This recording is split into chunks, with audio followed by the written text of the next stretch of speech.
여러분 안녕하십니까? 오늘은 날씨가 아주 깨끗합니다. 엊그저께까지만 해도 그 황사 때문에 그냥 꽃들이 전부 다 푸석푸석 그리고 먼지가 그냥 많이 꼈었는데 어제 비가 와서 그런지 아주 깨끗합니다. 뭐 우리 그 아파트에서 내려다 보니까 자목련, 뭐 또 백목련, 그다음에 개나리꽃, 그다음에 뭐 앵두나무꽃 이런 것들이 그냥 깨끗하게 아주 진짜 꽃이 아주 맑아 보입니다. 그래서 기분이 저도 굉장히 좋습니다.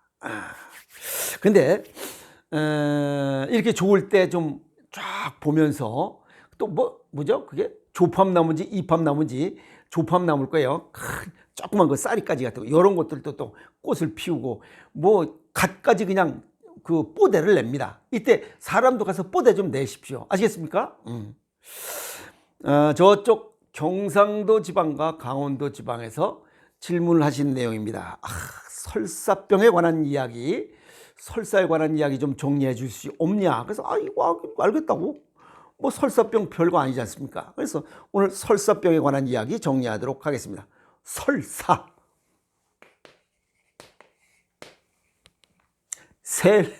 설사입니다. 쏘들살자. 그냥 똥에 새는 거라 그 얘기입니다. 사전적 의미로는 설사를 하는 병, 설사병, 설사를 하는 병입니다. 대장에서 수분 흡수에 문제가 있어서 대변이 묽고 자주 똥 싸는 거, 이걸 설사라고 하고, 또 다른 의미로는 변에 포함된 수분의 양이 많아서 묽은 똥을 싸는 형태다. 그럼 어쨌든 대장의 수분 흡수가 문제가 있어서 이 똥에 수분의 양이 많아졌다. 그러면 이게 무슨 뭔가 문제가 있는 거 아니에요? 자, 우선 우리 몸에 이 소장을 통해서 먹은 음식물을 통해서 소장, 대장을 거쳐서 똥으로 나오기까지 수분 흡수는 소장에서 영양분까지 함께 흡수하면서 수분도 흡수해서 여기가 95% 흡수합니다. 그리고 대장 내에서 또 자기네들끼리 또 있어. 여기 대장에서 4%, 그 다음에 똥 자체 1%를 갖고 있어요.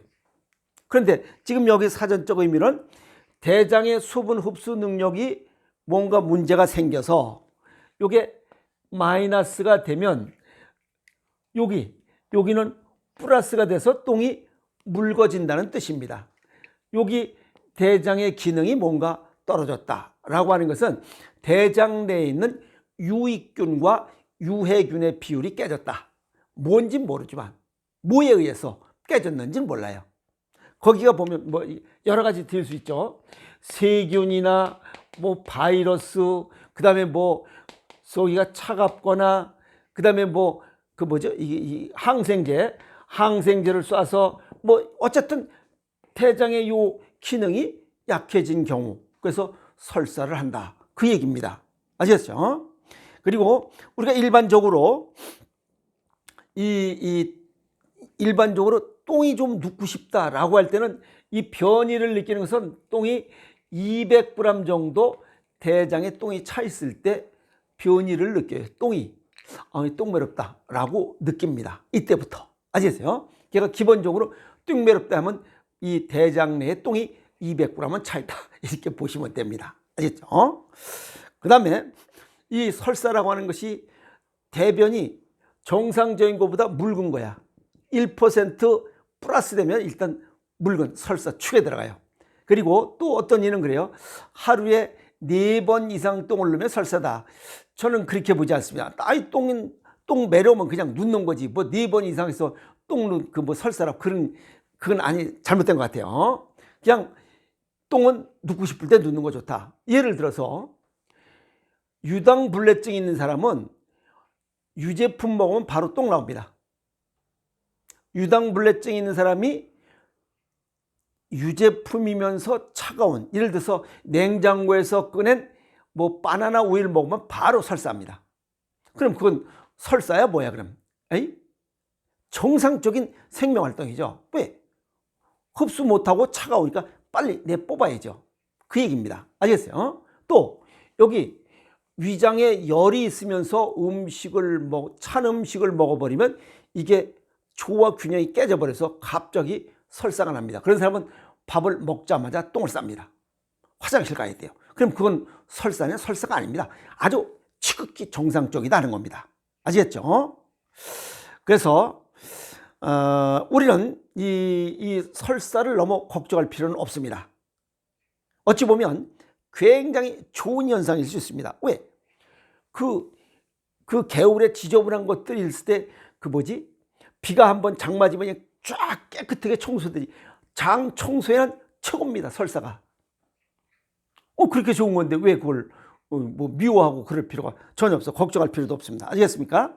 그래서 설사는 그냥 끝일 때까지 그냥 싸면 됩니다. 좀 불편하더라도 장 청소가 깔끔하게 됩니다. 아시겠죠? 약 먹으면 안 됩니다.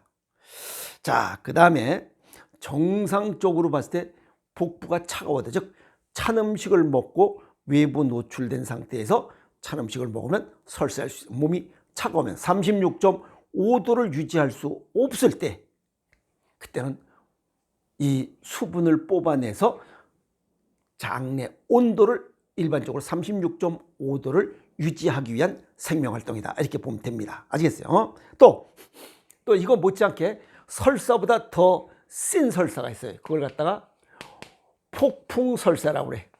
이건 아주 급해. 뛰어가다가 그냥 뿌지직 꾸룩꾸룩 뿌지직 바다다닥 변기 그 안에 전체가 똥이 다 튀는 거예요. 본인은 아주 시원하죠. 그런데 골치 아픈 사람이 있어요. 이 청소하시는 분은 아주 골찡깁니다. 그걸 다 닦아내야 되니까. 아시죠? 그리고 또 휴지가 별로 없을 때 기본 휴지만 요만큼 갖고 가는데 뿌지직 해버리면 이게 휴지를 닦아도 그게 그냥 이 설사기 때문에 수분이 많아서 그냥 손가락에 묻습니다. 뭐 휴지는 없고 손가락에 묻고 결국 할 수 있는 방법은 빤스를 벗던지 러닝을 벗어서 씻어서 버리던지 양말 벗고 씻어서 버리는 수밖에 없습니다. 휴지가 없으면 불편한 경우도 있습니다. 근데 그런 것은 전혀 문제되지 않습니다. 아시겠어요? 그래서 이 폭풍설사도 있다. 그리고 우리가 일반적으로 급성설사 또는 만성설사예요. 요거는 2주 내에, 그 다음에 이건 4주 이상 계속 설사할 때 2주 이내. 대체적으로 2주 이내 설사하는 것은 그냥 자연 소멸됩니다. 뭐 세균 바이러스, 그 다음에 세균이나 바이러스, 그 다음에 뭐 식중독 같은 거, 이런 걸로 다 주로 이제 급성설사가 나오죠. 이게 이제 90% 정도 되고, 그 다음에 10% 정도는 이게 약, 그 다음에 독, 이런 거에 오염됐을 때, 그때는 구토하죠. 위장 내에 어떤 문제가 생길 때는 웩 하고 토하고, 위장을 넘어갔을 때, 소장, 대장으로 갔을 때는 야, 이건 독극물이다. 빨리 하자. 쫙 뽑아냅니다. 그래서 하나는 구토는 위장 내에 있을 때 빡 하고, 위장을 통과했을 때는 설사로 뽑아냅니다. 어쨌든 독성을 뽑아내고 건강하게 살아가기 위한 생명활동이다 하는 겁니다. 그래서 설사를 나쁘게 생각하면 안 됩니다. 아시겠죠? 그리고 이제 중요한 것은 이 웃긴 얘기가 있죠. 방구가 잦으면 똥이 나오고, 그 다음에 천둥 번개가 치면 비가 내린다. 참 기가 막힌 속담입니다. 맞습니다. 방구가 잦으면 똥이 나와요. 뿌룩뿌룩뿌룩 냄새가 톡하죠. 이 설사하는 사람들은 아주 그 세균, 바이러스 이런 거 뽑아내는 아주 냄새가 독합니다. 자, 중요한 것은 탈수입니다. 탈수. 아시겠어요? 탈수를 예방하기 위해서는 차가우면 뽑아내니까 여기 미지근한 물과 전해질을 보충하는 데는 비교적 좋은 게 미역국이에요. 따뜻하게 미역국 먹고 미지근한 물을 먹어서 설사로 인한 탈수를 예방하는 조치가 필요하다. 뭐 간단하잖아요. 그리고 설사는 아까도 말씀드렸지만 우리 몸을 보호하고자 하는 생명활동이다.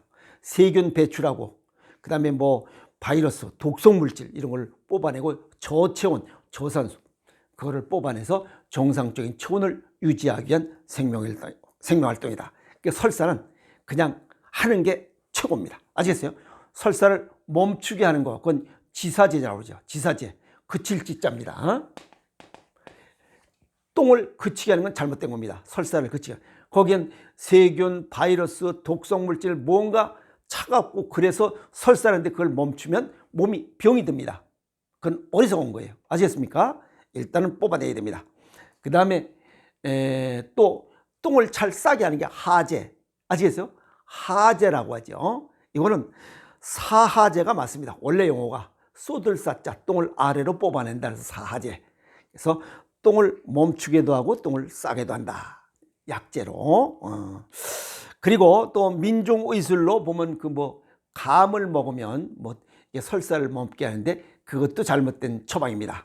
물론 감이 가지고 있는 탄닌 성분, 이게 수분을 흡수하는 그런 효과가 있기 때문에 똥이 좀 딱딱해진다. 뭔가 뽑아내야 되는데 그거를 멈추게 한다는 것은 굉장히 잘못된 겁니다. 세균, 바이러스가 있기 때문에 뽑아내는 거예요. 아시겠죠? 그리고 구토, 발열, 이것은 식중독에 오염된 경우야. 그건 빨리 뽑아내야 됩니다. 아시겠어요? 자, 중요한 것은 이제 이런 건 약 2주 정도 되면 끝납니다. 근데 요거 만성설사, 우리가 요 만성설사 하는 거 크게 세 가지로 구분해 볼 수 있습니다. 만성설사 크게는 이게 과민성 대장염인 경우, 두 번째는 크론병, 그죠? 세 번째는 궤양성 대장염, 궤양성 대장염, 여기 또 과민성 대장증후군이라고 돼요. 대장증후군. 자, 여기에 보면 크게 구분해서 여기 과민성은 요건 신경, 요건 스트레스가 성질이 좀 들어올 때, 그러면 우리 몸이 어떻게 돼요? 저체온과 저산소가 돼요. 그래서 저체온을 막고 정상 체온을 유지하기 위해서 이건 설사를 합니다. 그래서 만성적인 설사를 하는 사람은 성질이 스트레스가 계속적으로 갖고 있다는 겁니다. 그 다음에 여기 크론병은 소화기관, 여기 입에서부터 위장, 소장, 대장, 항문까지 여기가 궤양, 헐었다는 거예요. 살이 헐은 거야. 소 내부 조직이 헐은 거야. 자, 이렇게 헐었다는 것은 염기 부족이요, 산성도가 높다는 거고, 그 다음에 유익균과 유해균이 깨졌다는 거예요. 기본적으로. 그 다음에 여기 궤양성 대장염, 요거는 대장에만, 대장 내에만 여기 궤양, 염증이 있다는 거예요. 헐다. 요 크론병은 소화기관 전체에 그 상처, 헐은 거고, 요 궤양성은 대장 내만 있는 거예요. 그리고 요 1번과 3번은 일반 질환으로 분류하고, 크론병은 자가면역 질환으로 분류합니다. 요 자가면역 질환으로 분류하는 것은 요건 과도한 스트레스 플러스 염분 부족 플러스, 아시겠어요? 염분 부족 플러스 여기 장내가 체액이 산소화된 거예요. 이게 세 개가 복합적으로 오장육부상으로는 간과 신장 기능이 약할 때 크론병이 생겨요. 그래서 오장육부상으로 문제가 뭔지, 그 다음에 원인이 뭔지, 이걸 찾으면 쉽게 생각할 수 있잖아요. 여기 궤양성 대장염. 자, 이거는 궤양이 생겼다라고 하는 것은 염기 부족이에요, 일단. 그럼 찝찝하게 안 먹었다는 거야. 또 씹지를 먹었다 할지라도 들쩍지근한 거나 커피 녹차가 많이 들어갔다는 거예요. 그러면 그런 거 하나씩 둘씩 줄이면 되는 거 아니에요? 그러면 간단하게 해결됩니다. 그래서 과민성 여기 장증후군은 여행을 가면 됩니다. 아시겠어요? 스트레스가 있으니까 여행을 가서 좋은 음식을 먹으면 설사 안 합니다. 이건. 아시겠죠? 그래서 환경을 바꿔봐라 하는 겁니다. 과민성 대장증후군은. 그래서 음식을 즐겁게 이렇게 먹으면 됩니다. 아시겠어요? 크론병은 스트레스가 많고 이게 염기 부족, 그다음에 산성화, 그래서 조직이 손상된 거니까 이거는 설사를 통해서 이렇게 그 몸 내부의 나쁜 조건을 빨리 뽑아내서 따뜻한 조건으로 만들기 위한 거니까 그거에 대한 대책, 일단은 바닷가 생활이나 시골 생활을 하고 각종 장류 찝찝하게 먹고 그 다음에 해물이나 산나물, 그래서 장내 미생물의 수와 종류를 늘려야 돼. 그 중에 하나가 생식도 제일 좋고, 여기 오장육부상의 폐대장 기능이 약하니까 폐대장 기능을 보강하는 생식, 그 오행생식으로 좀 배합 비율을 달리해서 먹고, 그리고 즐겁게 생활하면 크론병은 얼마든지 치유할 수 있는 자가면역 질환으로 분류할 필요가 없이 그냥 얼마든지 치유할 수 있는 병이다. 아시겠어요? 중요한 것은 바닷가에 가는 이유는 해풍을 통해서 염기를 보충하는 좋은 조건을 얻을 수 있기 때문에 그렇습니다. 아시겠어요? 그 다음에 뭐 절임 음식, 그 다음에 밥은 카레밥, 무밥, 무슨 시래기밥, 마늘밥, 파, 마늘, 양파, 담아내기 장아찌들 이런 걸 먹으면 쉽게 치유될 수 있습니다. 크론병 때문에 하루에 16번씩 똥을 넣고 이 똥구멍이 헐어가지고 얼얼얼 이렇게 살 필요는 없다는 거 아시겠어요? 자, 그 다음에 궤양성 대장염, 이건 염기 보충과 산성식품이니까 이 가공식품 줄이고 좀 찝찝하게 먹어. 그러면 세계 공통적인 게 찝찝하게 먹어라, 즐겁게 먹어라 라고 하면 과민성 대장염, 크론병, 궤양성 대장염 세 개 다 동시에 치유할 수 있는 이런 좋은 조건이다. 아시겠어요?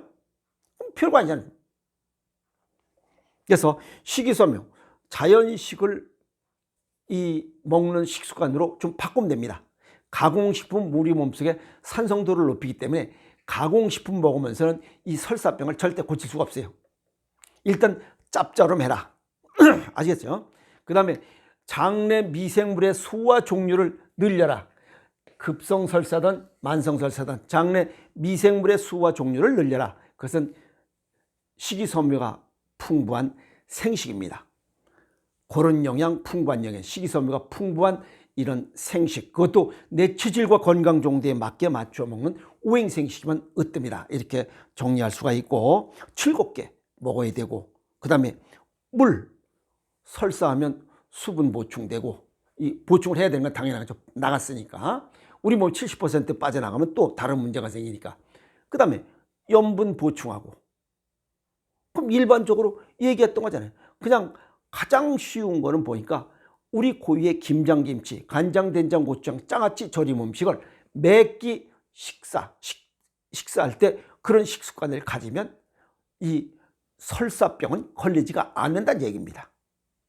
아시겠죠? 그래서 우리 몸속에 장내 유익균과 유해균, 미생물의 수와 종류를 없애면 설사병이 생깁니다. 그게 제일 나쁜 게 항생제예요. 그러면 결국 항생제는 쥐가 맞은 거 아니야. 그래서 어린 시절부터 항생제 맞는 것을 습관하고 감기 걸리면 가서 그냥 뭐 쬐끔만 뭐하면 가서 맞고 하는 것은 어른이 돼서, 아시겠어요?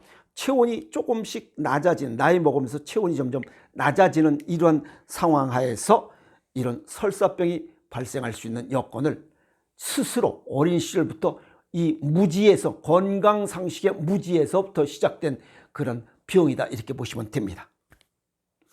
오늘 질문하신 내용, 동양의학적으로 설사병은 대장과 관련되어 있기 때문에 음양오행상 금, 그래서 폐대장이 기능이 좀 좋아야 되는데 망가뜨리는 것은 신맛, 과식과 그 다음에 쓴맛의 과식이고 매운맛의 부직입니다. 부족입니다. 아시겠어요? 그래서 비타민 C를 많이 먹어도 설사병이 올 수 있고, 커피, 녹차를 많이 먹어도 설사병이 올 수 있으니 음식을 내 체질과 건강 정도에 맞게 맞춰 먹는 삶의 지혜를 발휘하시면 설사병은 아주 간단하게 가볍게 처리할 수 있습니다. 오늘 설사병에 관한 이야기 정리했으니 참고하시고 설사병 없이 건강한 삶을 살아가는 이런 지혜를 발휘하세요. 그냥 똥은 눕고 싶을 때 아무 때나 눕는 게 최고입니다. 아시겠습니까? 화이팅!